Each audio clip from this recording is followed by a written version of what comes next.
হরে কৃষ্ণা, রাধে রাধে বন্ধুরা, সবাই কেমন আছো? সবাইকে স্বাগত গোপীনাথের চ্যানেলে। জানি জানি জানি অনেক দিন পর ভিডিও আসে, তাও গোপালের ভিডিও আসেনি, বড়মার ভিডিও। মানে আমি বড়মার মন্দিরে গেছিলাম, কিভাবে গেলাম, কিভাবে পুজো দিলাম, সেটাই আজকে বলবো। তোমরা ভিডিওটা শুরু থেকে শেষ পর্যন্ত দেখো।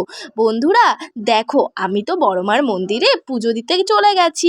এবার এই রাস্তা ধরে গেলাম। এবার তোমরা কিন্তু শিয়ালদা হয়েও আসতে পারো, আমার বাড়ি হাবড়ায়, সেই জন্য হাবড়া জয়গাছি থেকে আমি বাস ধরে ডাইরেক্ট বড়মার মন্দিরে চলে আসতে পারি। যারা শিয়ালদা হয়ে আসবে, শিয়ালদা থেকেও আসতে পারো, নৈহাটির ট্রেন ধরে পুরো স্টেশন থেকে মাত্র 2 মিনিটের রাস্তা।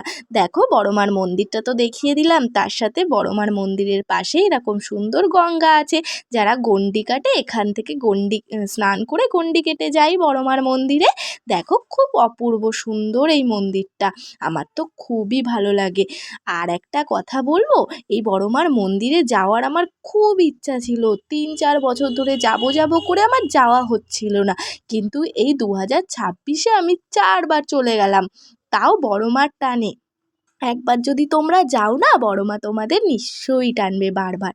দেখো এখানে অনেকে ওই পুজো দেওয়ার পরে লাল ওই যেই ওড়নাটা হয় সেটা বাঁধে, সবার মনস্কামনা এখানে জানিয়ে যায়। দেখো এখানে অনেক বাধা। তারপরে তোমাদের সুন্দর করে গঙ্গাটাও দেখিয়ে দিচ্ছি, এখান থেকে লঞ্চ করে তোমরা ওই পাড়েও যেতে পারো। আমি পা হাত পা ধুয়ে পুজো দিতে যাব, এজন্য পাটা ধুয়ে দিচ্ছি। এখানে আমি স্নান করে নিই, আমি বাড়ি থেকে স্নান করে গেছিলাম। অনেকে তো এখানে এসে স্নানও করে। দেখো আমি মাথায় জল টল ছিটিয়ে বড়মার মন্দিরে পুজো দিতে যাচ্ছি। দেখো এখানে ডালা পাওয়া যায় 51 টাকা আর 101 টাকার। আমরা 51 টাকার ডালা নিয়ে পুজো দিতে চলে গেছিলাম। দেখো বড়মার মন্দিরে শান্তিভাবে পুজো দিয়ে আমরা বেরিয়ে পড়েছিলাম। খুব সুন্দর অপূর্ব রূপ মার। দেখো সবাই চলে আসে মার টানে এই বড়মার মন্দিরে। জয় বড়মার জয়। ভিডিওটা ভালো লাগলে লাইক, কমেন্ট, শেয়ার আর সাবস্ক্রাইব করো।